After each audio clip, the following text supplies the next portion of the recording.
देखो ना, जैसे हम नाम जप करते हैं, भगवत चिंतन की चेष्टा करते हैं, तो बड़ी जोर से गंदगी आती है। ये सबका अनुभव है जो भजन करते हैं, बड़ी जोर से, जैसे कि दरिया में उफान आ गया हो। एक से गंदी, मतलब जो आपको भी लगेगा कि यार ऐसी बात कैसे हो सकती है। बिल्कुल घृणित, वो आराध्य देव पर घृणित भाव, वो अपने गुरुदेव पर घृणित भाव, वो कुछ भी डरना नहीं, समझना। ये आपके है तो आपको लगेगा कि कितना नीच हूं, कितना गंदा हूं, क्या क्या सोच रहा हूं, कैसे, मतलब कुछ नहीं, समझना।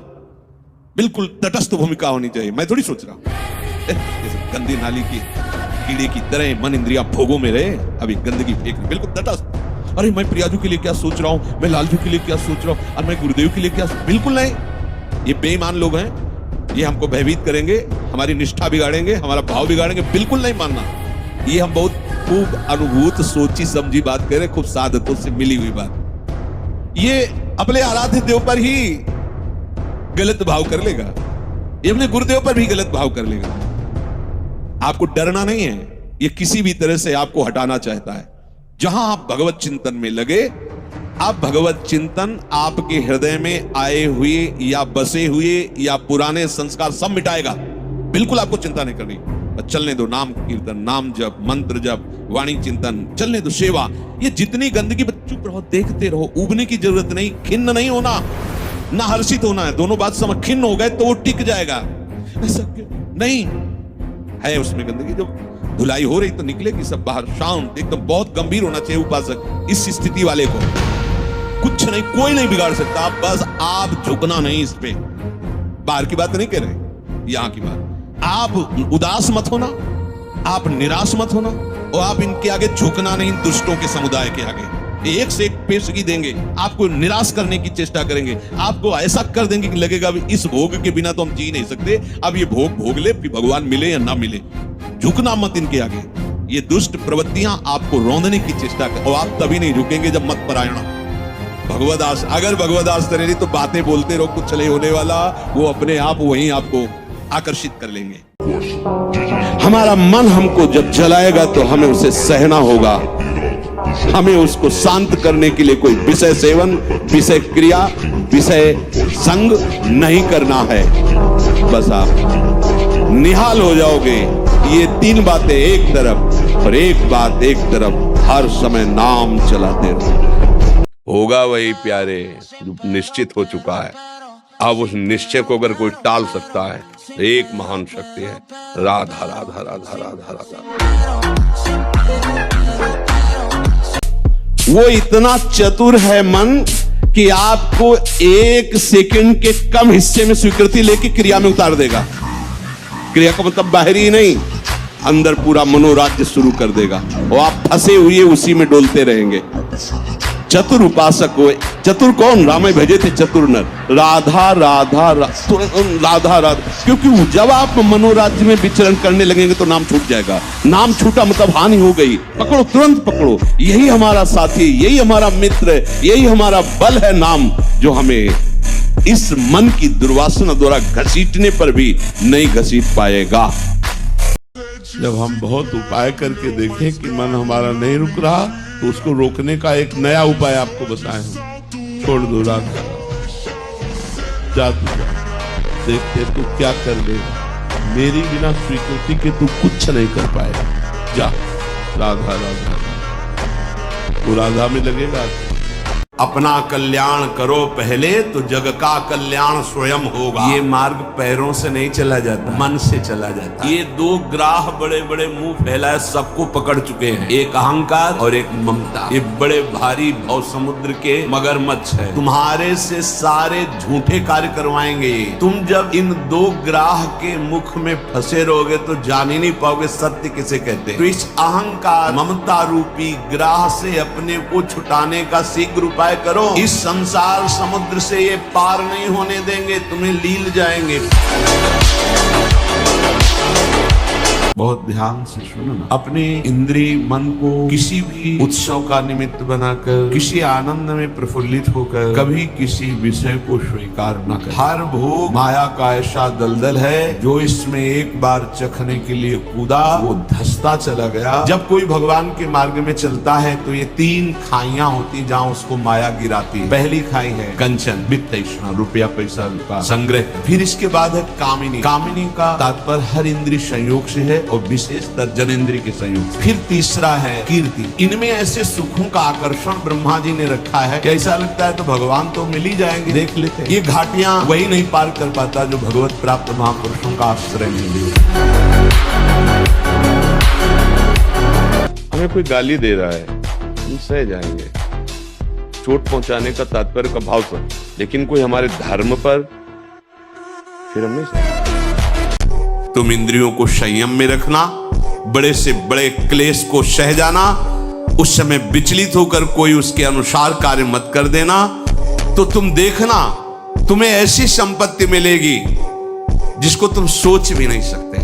हम लोग बाहरी संपत्ति को संपत्ति समझते हैं। कितना आनंद होता है जब कोई गाली देता, अपमान करता है, आपका हृदय शांत रहता है, तो आपको खुद लगेगा कि कितनी कृपा है हमारे ऊपर प्रभु की। हमें प्रभु ने कैसी सामर्थ्य दी है, उनकी कृपा से हृदय शीतल हो रहा है।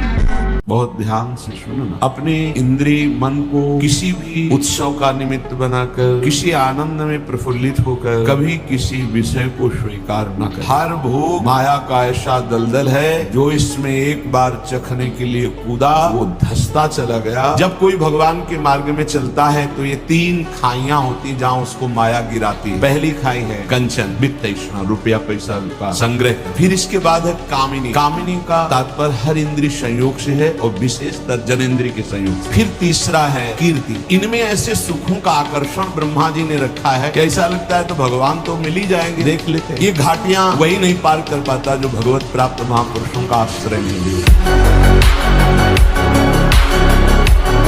देख, मैं भीषण का भी भीषण हूँ, विपत्तियों से तू डरेगा, अरे तेरी विपत्तियां तेरे से डरेंगी, तू नाम जप कर। विपत्तियां तेरे से डरेंगी। किडनी भी कहेगी कि गलत जगह फेल हो गई।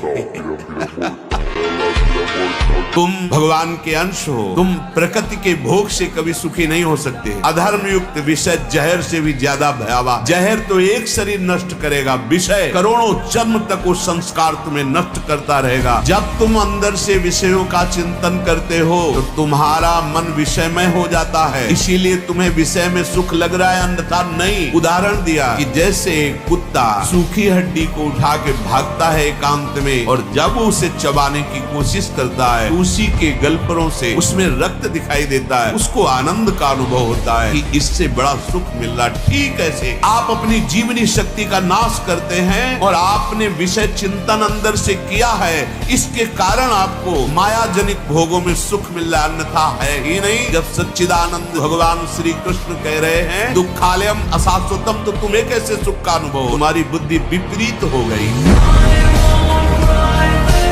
अभ्यास बल में बहुत बड़ी ताकत है। जब उड़िया बाबा ने सुना कि एक महात्मा 10 ग्राम संख्या जहर रोज खाते हैं, उनका इसमें तो 10 आदमी मर जाए, ऐसा हो ही नहीं सकता। उनका पता बताइए। उड़िया बाबा वहां गए, महात्मा से कहा आप 10 ग्राम संख्या जहर रोज खाते हैं? उनका हाँ। बोले मैं देखना चाहता हूँ, क्योंकि विश्वास नहीं होता 10 ग्राम में तो 10 लोग मर जाएंगे। उन्होंने डाला सिलबट्टा में 10 ग्राम तौल करके जहर, उसे पीस करके पूरा धोकर खप्पर में डाला और बस पी गए। बोले 10 ग्राम कैसे? तो बोले अभ्यास से हम विष को पचा सकते हैं। मन को वश में नहीं किया जा सकता। कुछ दुष्कर नहीं है, तुम अभ्यास में आओ। अभ्यास में तुम जितना आगे बढ़ोगे उतने उच्च अवस्था को प्राप्त हो जाओगे। युद्ध कर, उठ। हारेगा, मारा जाएगा तो स्वर्ग मिलेगा, और जीतेगा तो भूमि का राज। कार्य में लगा। वर्तमान के युवान बच्चे जितने हैं, कान खोलकर सुनो। ये चलचित्र के चक्कर में हमारी आधा से ज्यादा विचार केवल वासना के लिए। एक शोध हुआ, कैम्ब्रिज यूनिवर्सिटी है लंदन में। शोध के अनुसार 94% लोग केवल और केवल गंदे व्यभिचार की बातें ज्यादा सोचते। सुनो ध्यान पूर्वक। ब्रह्मचर्य के बिना आपके चेहरे का तेज नहीं आ सकता। ब्रह्मचर्य के बिना परम प्रज्ञा मेधा उत्पन्न नहीं हो सकती। और ब्रह्मचर्य को साधने के लिए जितने कम चलचित्र देखोगे, उतना कम व्यभिचार की बातें आएंगी, उतना ब्रह्मचर्य तुम्हारा तो चुका जाएगा।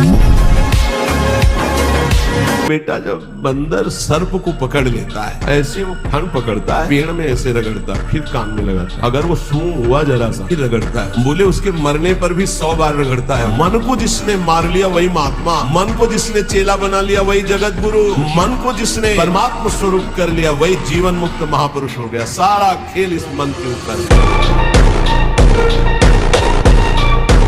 इस भोग वृत्ति को साक्षात मृत्यु रूप देखो। ये मृत्यु है तुम्हारी। ये नाशवान काम क्रोधादि तुम्हें प्रेरित करेंगे, तुम इनके वेगों को सह जाओ। उपासक जो ब्रह्मचारी होता है उसका खिला हुआ चेहरा रहता है, मुख प्रसन्न, तन तेज विराजा।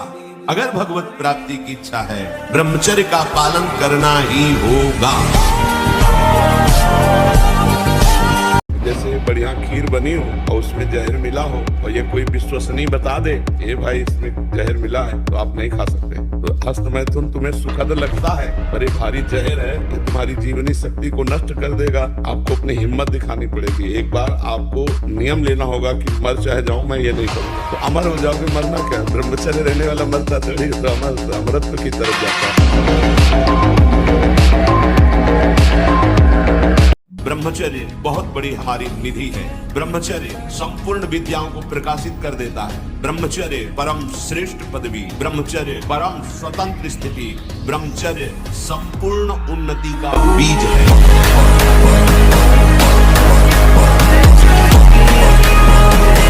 हमें कोई गाली दे रहा है हम सह जाएंगे, चोट पहुंचाने का तात्पर्य का भाव से, लेकिन कोई हमारे धर्म पर फिर हम नहीं सह। कि हर परिस्थिति में आप आनंदित रहोगे। परिस्थिति हमें दुख नहीं दे सकती यदि हमारे विचार सही हैं। थोड़ी सी दवा इतनी सुन्न वाली कष्ट को नहीं होने देती, और चित्त भगवान में जोड़ दो कष्ट होगा। बड़े से बड़े कष्ट को हंस के सहा जाता है। तो बच्चा डिप्रेशन क्यों, दिमाग में भार क्यों? क्योंकि वो अहंकारी अज्ञानी जीव भगवान से परिचय नहीं प्राप्त किया, अध्यात्म को नहीं जाना, इसलिए दुखी हो रहे। नहीं बोलो चिंतन की क्या परेशानी है। सावधान और लगाम खींच इंद्रियों के घोड़ों की, और दिशा बदल। देखना इंद्रियों के न घोड़े भगे, रात दिन इनमें संयम के कोड़े लगे। हे नचिकेता खड़ा हो जा, मोह निद्रा से जग जा, क्योंकि ये मार्ग छुरे की धार पर चलना है।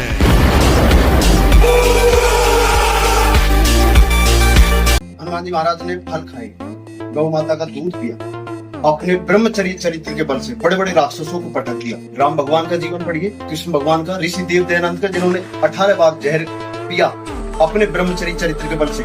स्वामी विवेकानंद का जीवन पढ़िए, राममूर्ति पहलवान का जीवन पढ़िए। तो ब्रह्मचर्य में कितनी शक्ति है।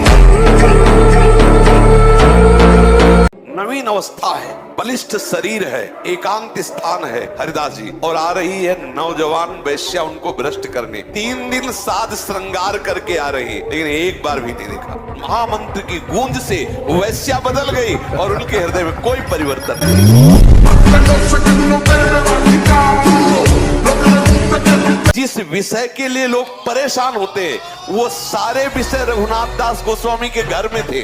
सारे विषय, सुंदरी नौकन्या से विवाह करवाया, अपार धन था, एक बार भी उस कन्या को देखा नहीं रघुनाथ गोस्वामी।